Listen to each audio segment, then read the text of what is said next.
You kept showing up, even when she didn't ask. Even when her silence grew louder than her love, you stayed, thinking loyalty would be enough to bring her back, thinking patience would prove your worth. But the more you gave, the less she felt, not because you weren't valuable, but because you forgot your own value. She didn't leave all at once. She left in pieces. And you watched every piece go, hoping love would make her whole again. But here's the quiet truth. You didn't lose her. You lost yourself trying to keep her. This isn't about fixing the past. It's about finally seeing it. With clear eyes and a steady heart, you've been carrying the weight of a breakup that felt like a failure. But what if it wasn't failure? Just a pattern you didn't know you were stuck in? Most good men fall, not from lack of love, but from loving in ways that quietly erase their power. This video is about pulling back the curtain, not to blame yourself, but to reclaim yourself. Comment, I don't chase. What walked away? Number 1, you made her the center of your world. You thought devotion was the same as attraction. There's a quiet pain most men carry, and they never speak of it. It's not the pain of being alone. It's the pain of remembering who you were before her and realizing you let it all go just to keep her close. You made her your reason. You rearranged your life like furniture around her presence. Every plan, every choice, every part of your day slowly began to orbit her. Not because she demanded it, but because you thought. That's what a good man does. You called it devotion. You called it commitment. You told yourself this is what love is meant to be, and yet she pulled away. Not with a storm, but with silence, with distance, with disinterest. The warmth in her eyes cooled, and you couldn't understand why, because in your heart, you thought you were doing everything right. But here's the truth, brother. She didn't fall for a man who worshipped her. She fell for a man who worshipped something higher, his purpose, his growth, his path. You used to have one. There was a time when your fire was lit from within, when your days had weight and your vision was bigger than romance. But the moment she arrived, you shifted. You traded your direction for her attention, and slowly, piece by piece, you became smaller so she could feel bigger. You see, women don't lose respect for you because you care. They lose respect when you disappear inside your caring. When you melt into their lives so deeply that you no longer have one of your own. It's subtle, it's slow, but it changes everything, because attraction is polarity, and polarity is born from independence, from you being rooted in your world while she orbits hers. You cross paths, you collide, you grow, but you don't dissolve. You wanted to give her the world, but you gave her yourself, unfiltered, untethered, unprotected. And when she sensed that you no longer stood for anything outside of her, when your eyes no longer looked past her, she no longer felt the pull. It wasn't personal, it was primal. Women are wired to feel drawn to a man who walks with quiet certainty, not loud need, not desperate love, but that steady, stoic fire that says, I'm whole, with or without you. This doesn't mean you stop caring. It means you stop surrendering the parts of you that made her look twice in the first place. The man who had passion, the man who had a plan, the man who could disappear into his work, his mission, his solitude, and return full. You forgot that man, but he's still in there. So here's the shift. You are not here to orbit anyone. You are the sun. You are the gravity. And anyone who enters your life should do so knowing that your path is yours to walk, Let love walk beside you, yes, but never let it become the path. Because when you make a woman your center, you abandon your own, and no one, no matter how beautiful, how magnetic, how special, is worth that price. This isn't love, it's self-abandonment disguised as loyalty. Comment, I walk my path, even in love. Subscribe if you're reclaiming your center, not for her, but for yourself. Number 2, you confused vulnerability with oversharing. You opened your wounds, not your strength. There's a moment after heartbreak that few men speak of. That moment where your voice cracks and something spills out of you. Not strength, not clarity, but pain that's been waiting for someone to catch it. And so when she asked, "What's on your mind?" you opened the floodgates. Not because you trusted her deeply, but because it felt so damn good to finally be seen. To finally be held in something softer than your own silence. You told her everything. The fears, the regrets, the childhood wounds. You let her into the places you hadn't cleaned out yourself yet, and at first it felt like intimacy. You thought, this is what connection looks like. This is honesty. You believed your openness was your strength. That, laying yourself bare, was what a good, emotionally evolved man does. But then, something shifted. Her eyes didn't hold the same fire. Her energy softened, cooled, pulled back, and you didn't know why, because you were finally showing her the real you. Wasn't that what she said she wanted? But here's the truth most men never learn. There's a difference between vulnerability and emotional exposure. Vulnerability is power restrained. It's the ability to speak your truth with calm, to reveal depth without unraveling, to offer a glimpse into your soul without bleeding all over her feet. But what you gave her was not strength, it was weight.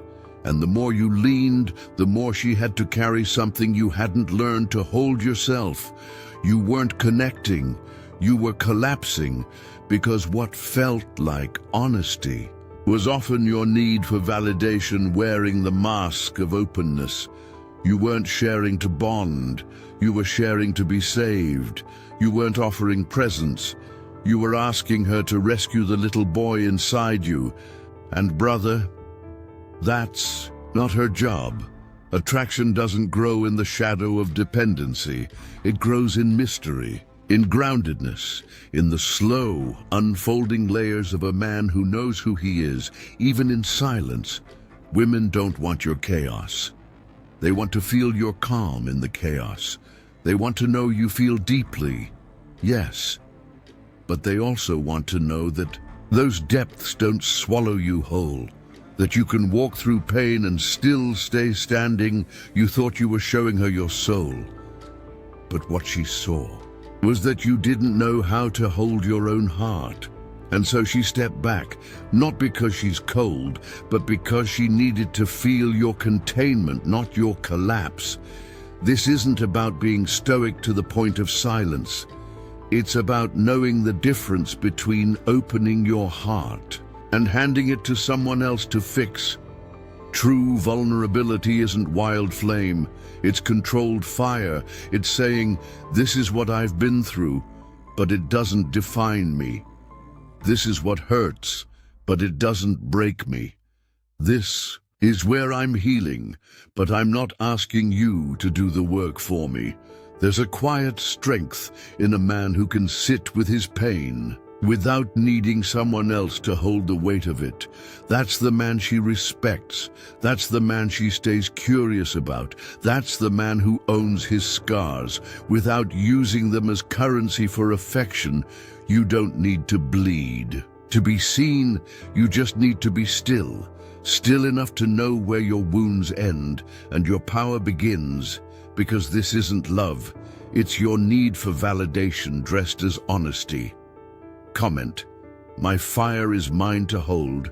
Subscribe. If you're learning the strength of stillness, not silence, but sovereignty. Number 3, you were too available. You thought showing up all the time proved your worth. There's a silence that comes after a breakup. And in that silence, your mind plays tricks on you. You replay the texts, the moments. You wonder, what would have happened if you had just shown up more? So you go back, not in person, not always in words, but in your thoughts, in your guilt. You think, maybe I wasn't consistent enough, maybe I wasn't present enough, but the truth is quieter and sharper. You weren't too distant, you were too available, always texting first, always adjusting to her schedule, always ready to drop everything, just to prove you cared. And maybe she smiled at first, maybe she liked the attention, but over time, the more you gave, the less she felt, because you were everywhere all the time, and she never had a moment to miss you. You believed that availability was a sign of value, that the more access she had to you, the more she'd see your worth, that your reliability would earn her loyalty, that love was something you could prove by being there first, fast, and always. But that belief came from fear, not strength. The fear of being forgotten, the fear of being replaced, the fear that if you weren't constantly present, you'd disappear in her mind completely. And so you clung tighter, not with desperation in your words, but with availability in your actions. She'd say she was tired, and you'd offer to come by. She'd say she was busy, and you'd say, no worries, I'll wait. Every time she pulled back, you leaned in further. Every inch she took away, you filled with presence, trying to hold space, trying to hold her. But she didn't want you to fill the space. She wanted to feel it, to feel the contrast between your presence and your absence, to remember what it felt like to crave you, not because you were gone, but because you were grounded in something else. You became predictable, not in a safe way, but in a way that made her stop wondering who you were when you weren't with her. She couldn't feel the gravity of your time anymore, because you gave it away too freely. And here's where the illusion breaks. You thought consistency would breed security, but in love, when it comes from fear, consistency looks like chasing. It feels like anxiety disguised as care. It reads as, I have nowhere else more important to be than here. Even if here is not where you're respected. But the Stoics knew something you're learning now, that peace isn't about being everywhere. It's about being present and scarce. It's about making your time sacred. So when someone receives it, they feel its weight, because you are not a convenience. You are not a safety net. You are not an emotional Uber, called at will, always ready, always waiting. You are a man. You are a mountain. You are meant to move slowly, speak deliberately, and give your presence to those who earn it. So stop offering yourself like a service. Start showing up like a standard.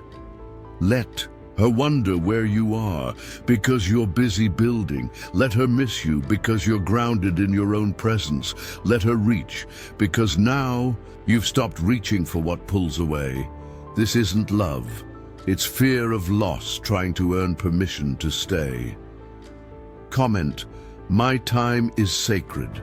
Subscribe if you're done proving your worth by being too easy to reach.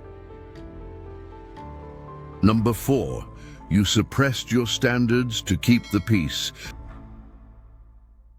You stayed silent and called it love. There's a kind of silence that doesn't bring peace. It settles in your chest like smoke, thick, heavy, unspoken. And you tell yourself, it's better this way, that swallowing your truth is the price of harmony, that if you just let it go, if you just stay calm, the storm will pass. and the love will stay. But deep down, you feel it, that quiet ache, that tension in your jaw, your chest, your soul, not from the fights you had, but from the ones you never let happen. You saw the red flags. You felt the moments where something crossed the line, where your boundaries were tested, where your values were stepped on. And instead of standing tall, you chose to fold. Smiling through discomfort, nodding through disrespect, offering understanding where you should have offered resistance. You told yourself it was love, that this was what mature men do, that being chill, being flexible, being easygoing meant being a good partner. But here's the truth no one warned you about. She can't respect a man who won't protect himself, not from her moods, not from his own silence, not from the slow erosion of who he really is. You didn't keep the peace. You just postponed the war and declared it on yourself instead, because every time you bit your tongue, you trained her to believe that your standards were negotiable, that your backbone was bendable, that your yes always came before your truth.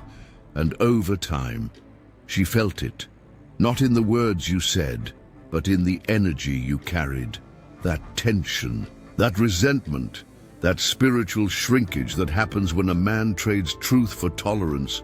You thought love meant compromise, but what you did wasn't compromise. It was quiet self-betrayal. You abandoned yourself to keep her close.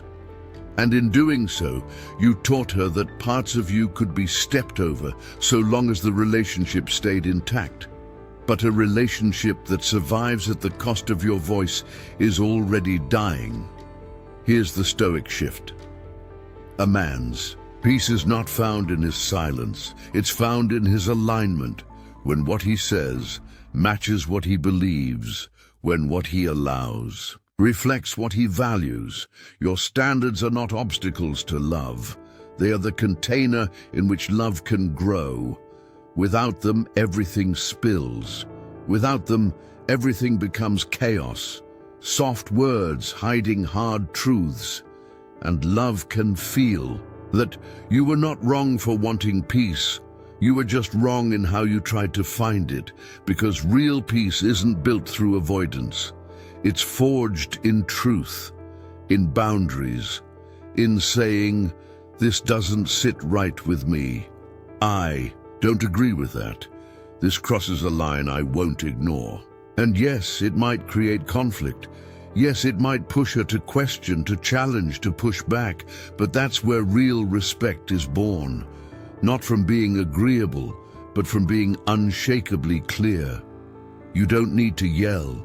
You don't need to fight.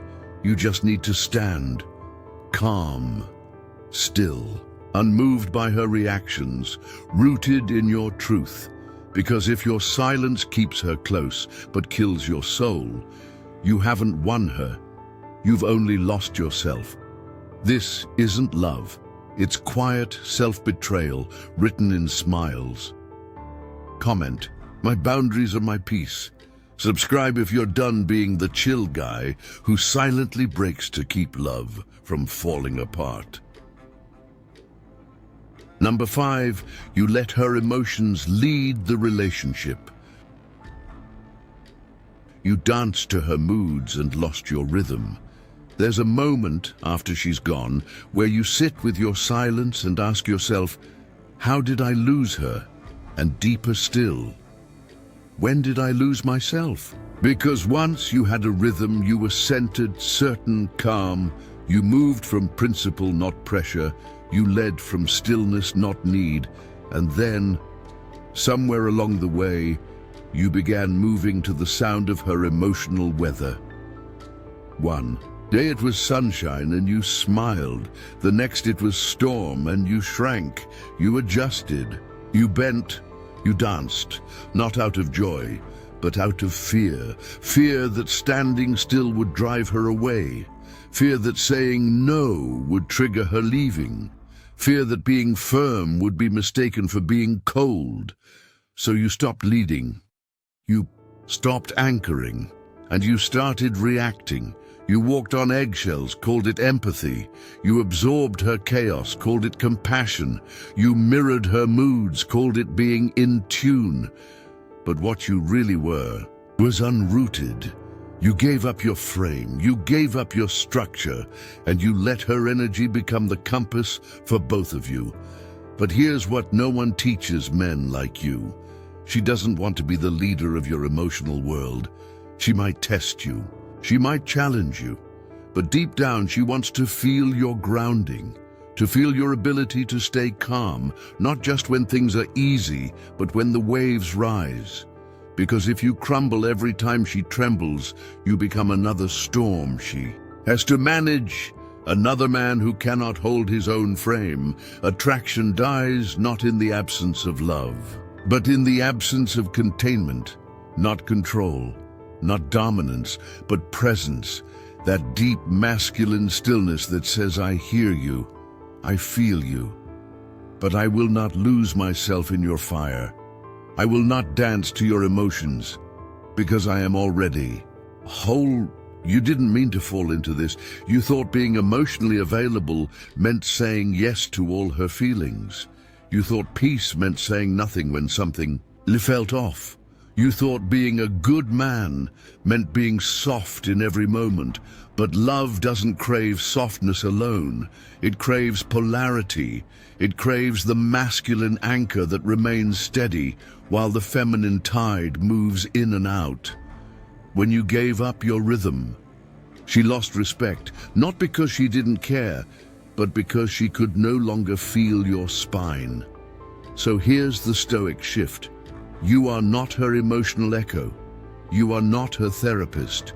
You are not a mirror. You are a mountain. You are the calm in the middle of the storm.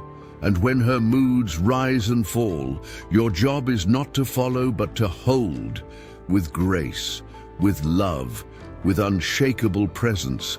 Because when you stop reacting, you start leading, not by force, but by the quiet power of your stillness. And that, brother, is where attraction lives. Not in your kindness alone, but in your clarity. Not in your flexibility alone, but in your frame. You didn't lose her by being too cold. You lost her by losing your edge. This isn't love, it's emotional codependency in a kind man's disguise. Comment, I lead with stillness. Subscribe if you're done dancing to moods that were never yours to follow. Number 6, you chased closure after the break. You kept looking for answers she'd already given in silence. There's a particular kind of ache that lingers after the end, not the scream of heartbreak, but the echo of unanswered questions, the what-ifs, the why-nots, the maybes. You find yourself staring at old texts, reading between the lines of silence, drafting messages you never send, or worse, messages you do send. One more text, one more call, one more attempt to understand, because in your heart, something still feels unfinished. Something still feels open, unresolved. You weren't ready, not for how it ended, not for the absence of explanation, not for the way she walked away as if everything you built together could simply vanish without a word. So you chase closure, and you tell yourself it's not to get her back, it's just to understand, to know what went wrong, to make sense of the story so your heart can rest. But what you're really chasing is control over the narrative, over the chaos, over the pain. You think if you just knew, if you just had a clear reason, you'd be able to let go. But here's the truth. Closure isn't something she gives, it's something you claim, because the silence was the answer, and you knew it, you felt it.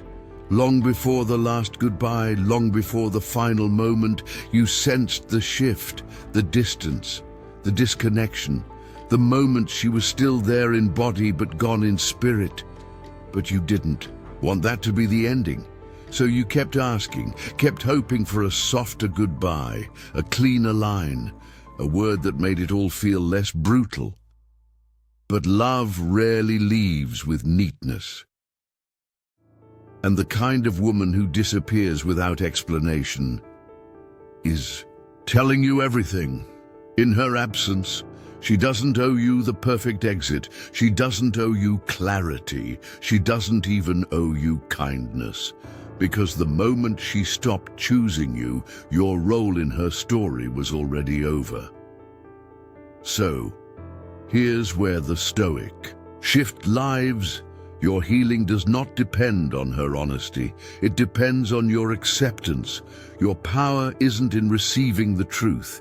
It's in facing it, owning it, walking forward without it. You don't need her to circle back with reasons. You don't need her to spell out what her silence already screamed. What you need is you grounded, present, whole again. You need to be the man who can sit in the ruins and build something stronger. Not because it doesn't hurt, but because pain isn't the enemy. Attachment to answers is let go of the idea that closure will come in some perfectly worded message. Let go of the fantasy that she'll come back just to ease your mind. That's not her job. Your job is to become so whole within yourself that her silence no longer echoes, that her absence becomes peace, not a wound you keep pressing on. You're not waiting for closure. You're withholding it from yourself by refusing to accept the truth. You already know. You don't need more words. You need more stillness, more truth, more strength to sit with what hurts without needing to change it. Because this isn't love. It's attachment holding hands with denial. Comment. Her silence is my answer. Subscribe if you're done waiting for closure and ready to close the door yourself. Number 7, you forgot who you were before her. You built your identity around being hers. Who were you before she arrived? Before her laughter filled your silence? Before her presence painted over the ache you didn't know you carried? Who were you when the world still belonged to you? Because somewhere along the way you stopped asking that question. You stopped showing up for yourself. You stopped walking forward with that old fire in your chest. She came in like light and you made her the sun. She smiled, and you built your world around that smile. Not with greed, not with desperation, but with devotion, with a kind of blind loyalty only a good man knows how to give. And in doing so, you forgot. You forgot your rhythm, your purpose, your solitude. You forgot the hunger that once drove you. You forgot the quiet strength of standing alone. You forgot the man who built things, not for her, but for the sake of building. And slowly, you became hers, not in body but in spirit, in the way you paused your own journey to walk beside hers, in the way your dreams grew quiet so her dreams could echo louder, in the way you made her presence the reward you chased instead of the mission you were born to fulfill. You told yourself this was love, that this was partnership, that this was maturity. But brother, this was erosion, silent, gentle, complete, because she didn't fall for a man who needed her. She fell for a man who was going somewhere, a man who had a direction, a man who made her feel lucky to be invited along. Not one who dropped everything to orbit around her. You lost that man, piece by piece, and she felt it. And here's the truth that's hardest to face. You became less magnetic, not because you didn't love her enough, but because you loved her more than you loved your path. And in her eyes, that shifted everything. Attraction fades when a man becomes still, not in peace, but in passivity. When his drive softens, when his mission becomes her moods, when his fire dims just to make her feel safe. She didn't ask for it, but you gave it freely. You handed her the crown, and in doing so, you stopped wearing it yourself. And now she's gone, and you sit in the quiet, asking yourself who you are without her. That's where the real work begins. That's where the real man emerges, because who you are is not who she needed you to be. Who you are is the man you were before you forgot, before you softened, before you surrendered your purpose in the name of love. So here's the Stoic shift.